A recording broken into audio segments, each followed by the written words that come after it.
Transformers Rise of the Beast. I thought this film could have been better. Now, I'm not saying it is a horrible movie, but overall, I felt just a tad underwhelmed watching this one.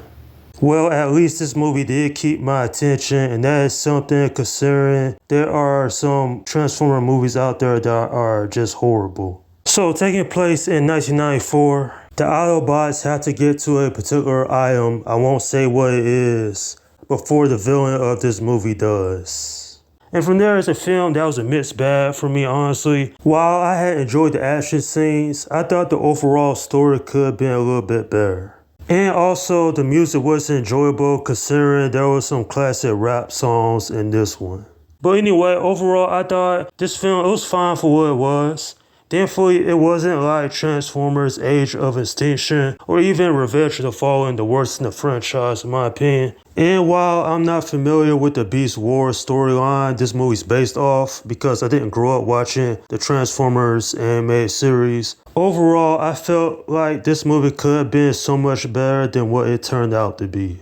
At the end of the day, this is a fun movie to turn your brain off and have a good time. And while I wouldn't say it's the best live adaptation Transformers I've seen, at least it's not the worst either. Now, when it comes to the human characters, they was alright.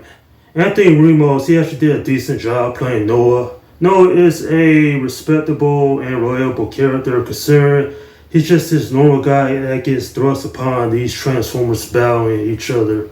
And you know, his mannerisms between him and Mirage, I actually like that part of the film where it was just hanging out. The chemistry between those two characters was cool.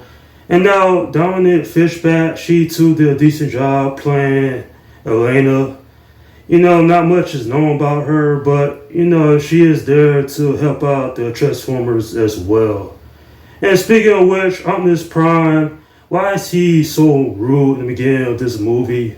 Like, that kind of contradicts like Bumblebee, but anyway, it was cool how they got back Peter Cullen, the prime voice for the character, because he's been voicing him for a very long time now. And you want to talk about false advertising? Well, that's Rise of the Beast. Seriously, the Maximals, they didn't rise to any occasion. I don't know what this movie's trying to be. Now, I thought Airazor and Optimus Primal were cool characters, but the other Maximals, they ain't do a whole lot in this film, and I felt like the concept of them just rising to the occasion just didn't happen. It's pretty much Optimus Prime and the Autobots, plus the Primals. That's how I would describe this movie. Now, I thought that Mirage was a cool character. Pete Davidson did a good job voicing the character. He's making some jokes, and I actually laughed at a few of them. It was one of the things I have liked about this movie.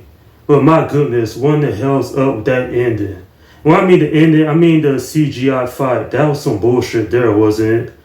I don't know, is it because it took place in a wasteland or it felt generic and boring to some degree? Maybe it's a combination of the two. Overall, what I didn't like about this film, another aspect I found annoying was how the characters pretty much says they're going to do this, they're going to get this item to point B. And, you know, it was just so irritating. I don't like movies do that. They tell the audience they're going to do all this. You don't need to explain it in dialogue. You can just do it with actions. Overall, I didn't think this was a horrible film like I mentioned before, but when it comes down to it, this movie could have been so much better than what it turned out to be, but at least it's not a downright disaster. I'm giving this film a 6 out of 10. This one lacks substance, it lacks originality, but at least this movie does have its entertaining moments despite the issues that it does have. And at least this one didn't have his typical Michael Bay-isms considering he didn't direct this. And at the same time, this movie just didn't do enough to have a lasting impact in my opinion. And that is my review of Transformers Rise of the Beast. Okay, leave your comments down below in the section and let me know what you think about this movie if you have seen it. Alright, this is Slim Guy 172 saying peace out.